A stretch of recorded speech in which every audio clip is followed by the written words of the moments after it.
গুয়াহাটি, যা উত্তর পূর্ব ভারতের প্রবেশদ্বার হিসেবে পরিচিত। ভারতের অসম রাজ্যের বৃহত্তম শহর ও রাজধানী শহর হল গুয়াহাটি। আগে গুয়াহাটি শহরটি প্রাগজ্যোতিষপুর নামে পরিচিত ছিল। ব্রিটিশরা এই শহরটির নাম পরিবর্তন করে গৌহাটি করেছিলেন। 1980-র দশকের শেষ ভাগ থেকে এটি পুনরায় গুয়াহাটি নামে পরিচিতি লাভ করে। গুয়াহাটি এই নামটির উৎপত্তি হয়েছে অসমীয়া ভাষা থেকে।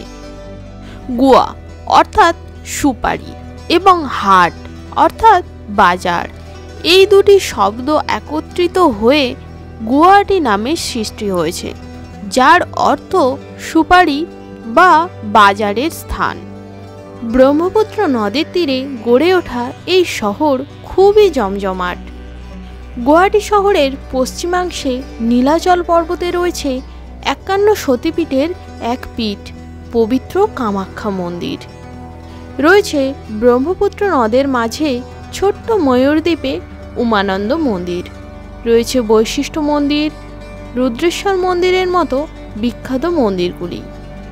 তাছাড়াও এখানে রয়েছে বিশ্বের সব থেকে লম্বা রিভার রোপওয়ে। এই শহরটি তার প্রাকৃতিক সৌন্দর্য ও ঐতিহাসিক স্থান এবং দ্রুত উন্নয়নের জন্য পর্যটকদের কাছে খুবই আকর্ষণীয়। আসুন আপনাদের আজ নিয়ে যাই সেই অপরূপ সৌন্দর্যে পরিপূর্ণ গুয়াহাটি শহরে। সকাল সকাল ব্রেকফাস্ট করে আমরা যাচ্ছি শুক্রেশ্বর আর জনার্দন মন্দির। প্রথমেই বলে রাখি, আমরা এখানে পুরো সাইট সিইং পাবলিক ট্রান্সপোর্টে করেছি। এখানে পাবলিক ট্রান্সপোর্ট করে সাইট সিইং করা একটু টাফ আছে, তাই আপনারা একটা অটো বা গাড়ি বুক করে নিয়ে সাইট সিইংগুলো করতে পারেন। এতে আপনাদের সময় অনেকটাই কম লাগবে।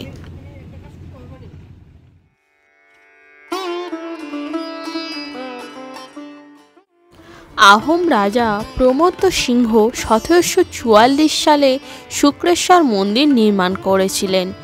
রাজা রাজেশ্বর সিংহ এই অসম রাজ্যে শিব উপাসনাকে জনপ্রিয় করেছিলেন। তিনি 1769 সালে এই মন্দিরের জন্য আর্থিক সাহায্য করেছিলেন। এখানে কোনো মন্দিরের ভিতরে ফোন নিয়ে ঢুকতে দেওয়া হয় না, তাই মন্দিরের ভিতরের কোনো ভিডিও আপনাদের দেখাতে পারবো না। জনার্দন মন্দিরটি সপ্তদশ শতকে বা তারও আগে নির্মিত হয়েছিল। মন্দিরের বাইরে থেকে আপনারা পুজোর ডালা এবং ফুল কিনে নিয়ে যেতে পারেন মন্দিরে পুজো দেওয়ার জন্য। শুক্রেশ্বর এবং জনার্দন মন্দির দেখার পর আমরা চলে এসেছিলাম ব্রহ্মপুত্র রিভার হেরিটেজ সেন্টার দেখার জন্য। এখানে তেমন কিছু নেই, কিন্তু আপনারা চাইলে এখানে আসতে পারেন। এখানে আমরা একটু ঘোরাঘুরি করছিলাম আর এখানে একটা গাছ দেখতে পেলাম। গাছে দেখুন কত পাখি বসে আছে। পাখিগুলো কি পাখি জানি না, আপনারা যদি জানেন তাহলে কমেন্ট বক্সে জানাবেন।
তারপর আমরা হেঁটে হেঁটে চলে এসেছিলাম রোপওয়ে টার্মিনালের কাছে।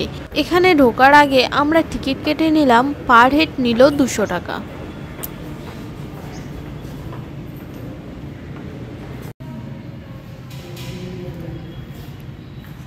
ভিতরে এখানে বসে কিছুক্ষণ অপেক্ষা করার পর আমরা রোপওয়ে উঠলাম।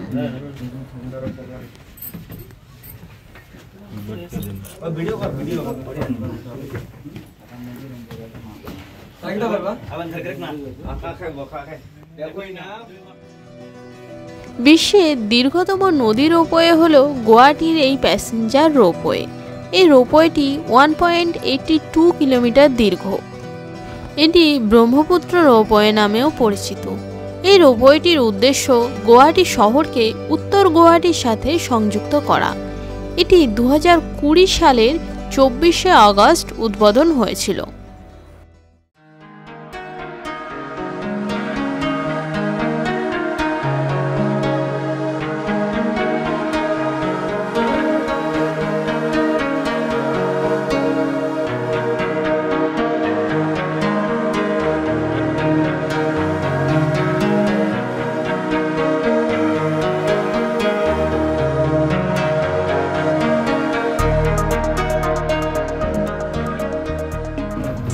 এই যে ছোট্ট দ্বীপটা আপনারা দেখতে পাচ্ছেন, এটি হলো ময়ূর দ্বীপ। এখানেই রয়েছে উমানন্দ মন্দির। ওখানে আমরা পরে যাব। রোপওয়ে করে আমরা আগে ওপারে যাব, তারপর আবার এপারে চলে আসব। তারপর এখান থেকে আমরা লঞ্চে করে যাব উমানন্দ মন্দির।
গুয়াহাটি শহর জুড়ে অনেক ছোট বড় মন্দির রয়েছে, আর এই উত্তর গুয়াহাটিতেও রয়েছে বেশ কিছু মন্দির।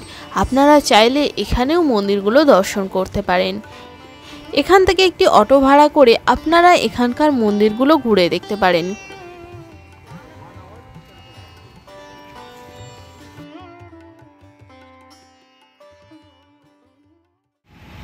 আপনারা যদি গভর্নমেন্ট লঞ্চে করে উমানন্দ মন্দির যেতে চান, তাহলে এই গেটওয়ে অফ আসাম লেখা আছে, এখান থেকে পাশেই জলপরি ঘাট থেকে চলে যাবেন।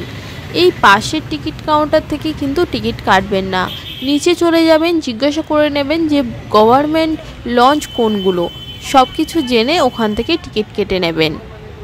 আর এখানে কিন্তু আপনাদের অনেকেই বলবে গভর্নমেন্ট লঞ্চ নেই, প্রাইভেটে চলে যান। এসব কথায় কিন্তু কান দেবেন না, একটু দেখে নেবেন, না হলে শুধু শুধু আপনাদের 200 টাকা দিয়ে এই নদীটি পার হতে হবে। আমরা প্রথমে এই ঘাট দিয়ে গিয়েছিলাম। এখানে সামনে কিন্তু সব প্রাইভেট লঞ্চগুলো ছিল, আর আমরা যাকেই জিজ্ঞাসা করছিলাম কেউ কিন্তু বলতে চাইছিল না, সবাই বলছিল প্রাইভেটে চলে যাওয়ার কথা। তারপর কিছুটা হেঁটে আমরা এই জায়গাটায় এলাম। এখানে এসে একটু জিজ্ঞাসা করতেই আমাদের দেখিয়ে দিল যে গভর্নমেন্ট লঞ্চ কোনগুলো।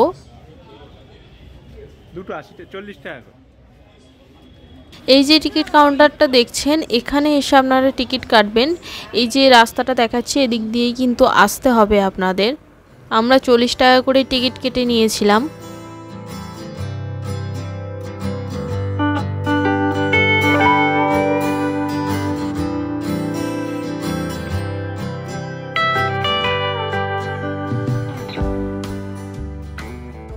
আর এই লঞ্চগুলো দেখুন কত বড়, সামনে কিন্তু অনেকটা জায়গা আছে দাঁড়ানোর জন্য, আর ভিতরেও কিন্তু এরকম বসার জায়গা রয়েছে। আপনারা চাইলে দাঁড়িয়ে যেতে পারেন বা বসেও যেতে পারেন।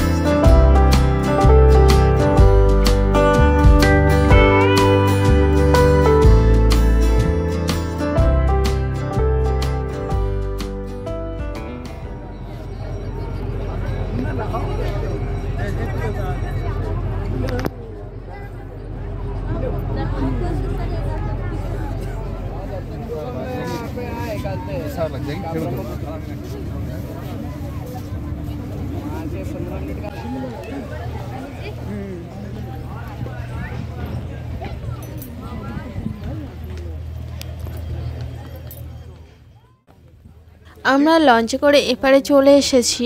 এখানে ঘাটের ধারেই দেখতে পাচ্ছেন কত খাবারের দোকান রয়েছে, আপনারা চাইলে কিছু খাবার কিনে নিতে পারেন। প্রতিদিন সকাল 9:30 থেকে বিকেল 5:30 পর্যন্ত উমানন্দ মন্দিরটি খোলা থাকে। এখানে পুজো দেওয়ারও সরঞ্জাম পাওয়া যাচ্ছে, আপনারা যদি পুজো দিতে চান এখান থেকে কিনে নিতে পারেন। আর বাইরে কিন্তু এখানে জুতো খুলে আপনাদের মন্দিরের উপরে উঠতে হবে। এখানে কিছু সিঁড়ি রয়েছে, সিঁড়ি ভেঙে আপনাদের উপরে উঠতে হবে।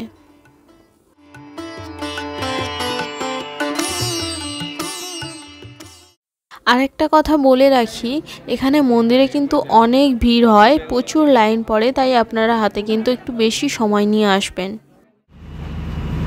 আপনারা যাওয়ার সময় 40 টাকা করে পার হেড যে টিকিট কাটবেন, ওটা নিয়ে আপনারা গভর্নমেন্ট লঞ্চেই শুধুমাত্র যেতে পারবেন, প্রাইভেট লঞ্চে কিন্তু আসতে পারবেন না। আর ফেরার সময় আপনারা প্রাইভেট লঞ্চেও ফিরে আসতে পারেন, কোনো সমস্যা হয় না।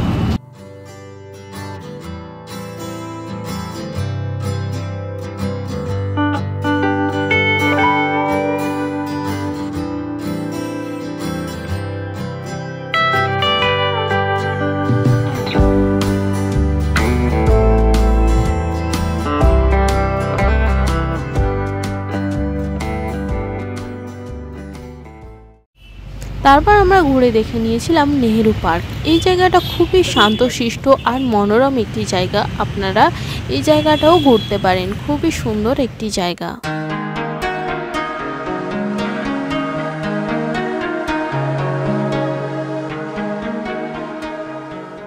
তারপর আমরা চলে এসেছিলাম ওয়ার মেমোরিয়াল। এখানে একটি মিউজিয়ামও আছে, যেটি কিন্তু আপনারা অবশ্যই দেখবেন।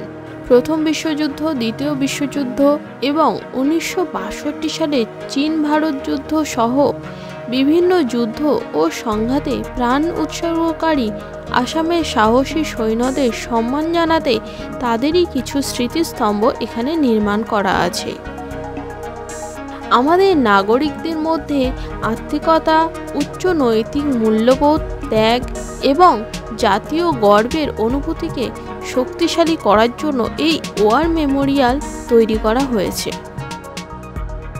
এই ওয়ার মেমোরিয়ালটি প্রতিদিন সকাল 10টা থেকে দুপুর 1টা পর্যন্ত খোলা থাকে, আবার বিকেল 3টে থেকে রাত 8টা পর্যন্তও খোলা থাকে।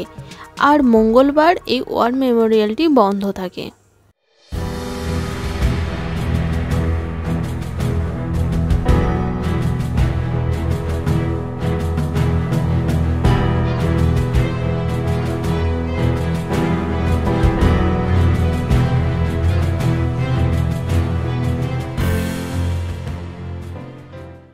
ওয়ার মেমোরিয়ালটি দেখার পর আমরা ওখানে থাকা মিউজিয়ামটিও ঘুরে দেখে নিয়েছিলাম।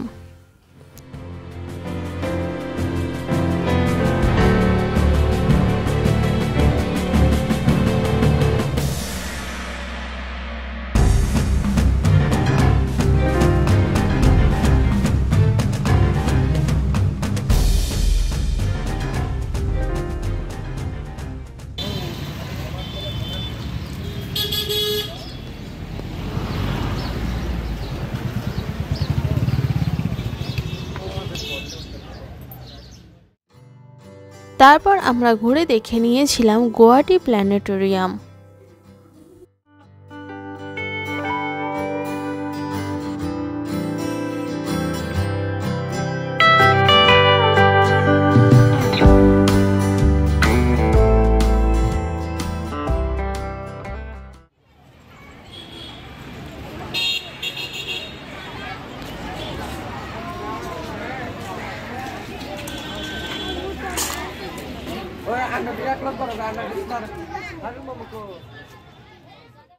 গুয়াহাটি প্ল্যানেটোরিয়াম দেখার পর ওখান থেকে একটি বাস নিয়ে আমরা চলে এসেছিলাম শ্রীমন্ত শঙ্করদেব কলাক্ষেত্র। এই জায়গাটা বেশ সুন্দর আর অনেকটাই বড়। আপনারা যদি এখানে ভালোভাবে একটু ঘুরতে চান তাহলে 1.5 থেকে 2 ঘন্টা মতো সময় লাগবে।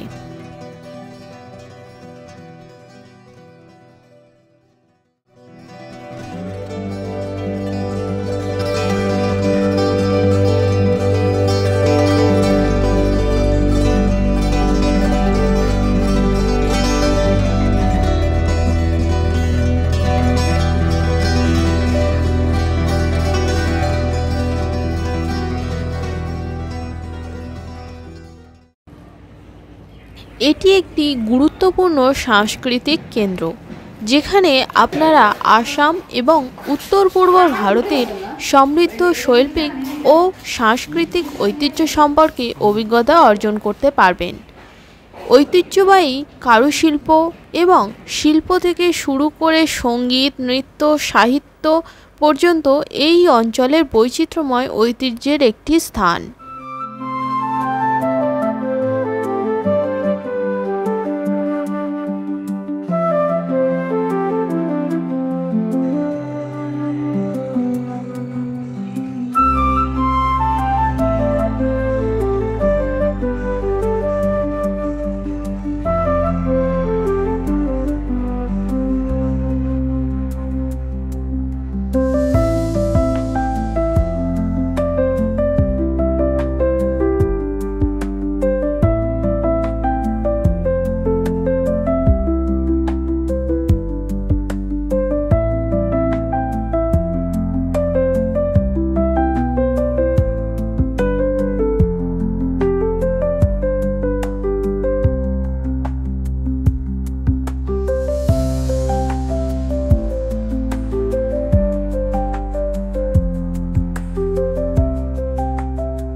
এখানে লেখক ভূপেন হাজারিকার প্রতি উৎসর্গিত একটি মিউজিয়াম আছে, যেখানে তার জিনিসপত্র এবং জীবন প্রদর্শন করা আছে।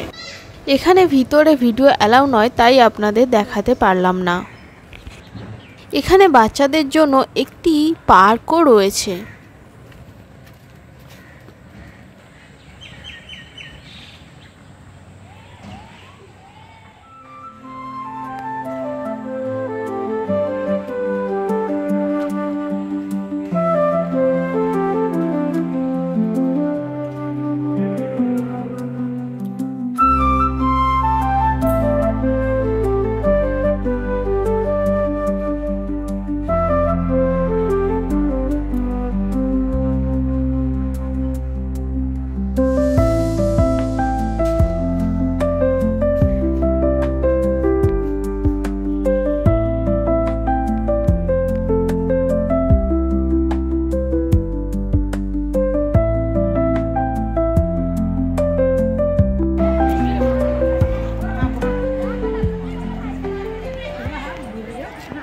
ভিডিওটি এই পর্যন্তই। দেখা হচ্ছে পরের ভিডিওতে। ততক্ষণ আপনারা সুস্থ থাকবেন, ভালো থাকবেন।